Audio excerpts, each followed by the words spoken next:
Our film is Tatted Generation, and it's a documentary. For this we had to research a couple of films and the codes and conventions of making a documentary. So the first code and convention is narration. This is where you do a voiceover over the top of what somebody's seeing in a clear, distinctive voice. Secondly, another convention is real footage. This is where it's something that you've actually shot yourself and it's from a place where your documentary is based around.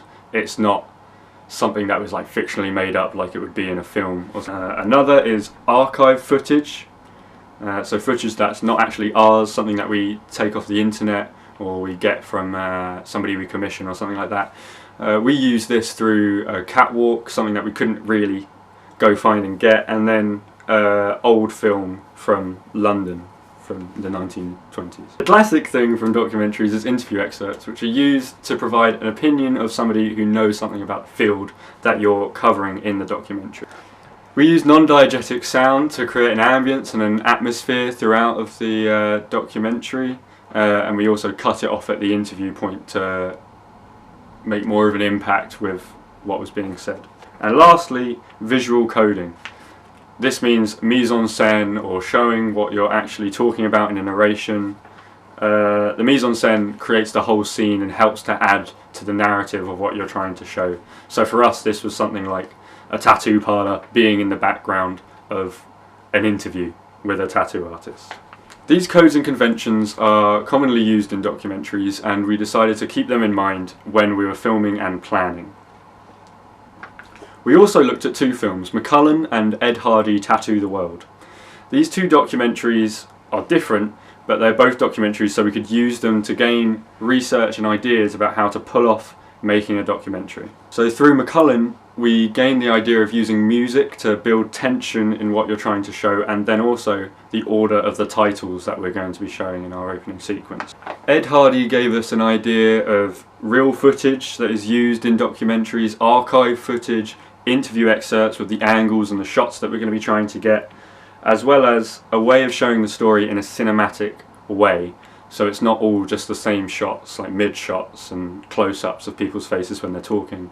It's lots of cutaways and things that we were going to use in our documentary. And now to show where we use these codes and conventions and research into documentaries, I'm going to go through 9 shots, key shots in our opening sequence that show these.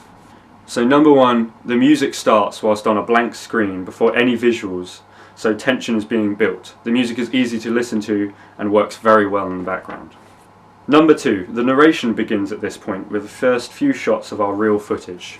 Number 3, then going into archive footage of old films and catwalk shots used to display our narration points.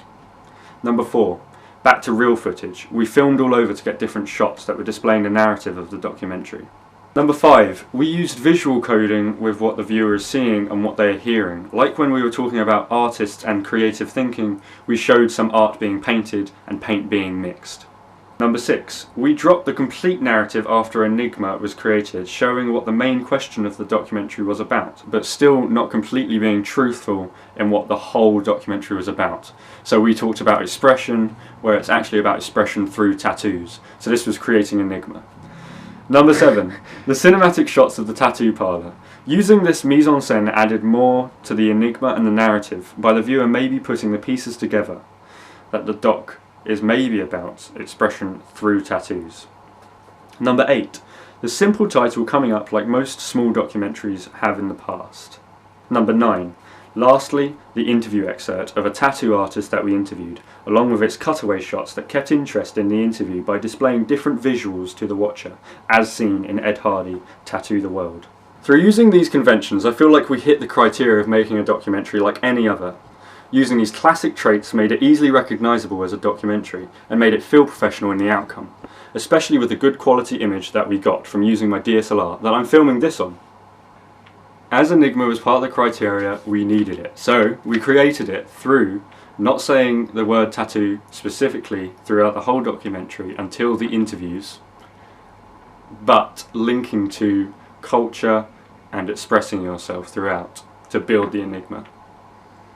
And then, when we were in the tattoo parlour, the mise-en-scène helped to blend all of this stuff together with expression, culture and tattoos to get the idea of the documentary that is expressing through tattoos. Commonly documentaries would not do this, so through ours I feel like we blended cinematic film and documentaries together by creating enigma with cinematic shots and narration, which is a documentary trait. Commonly documentaries would not do this, so through ours I feel like it is a blend of a cinematic film and a documentary.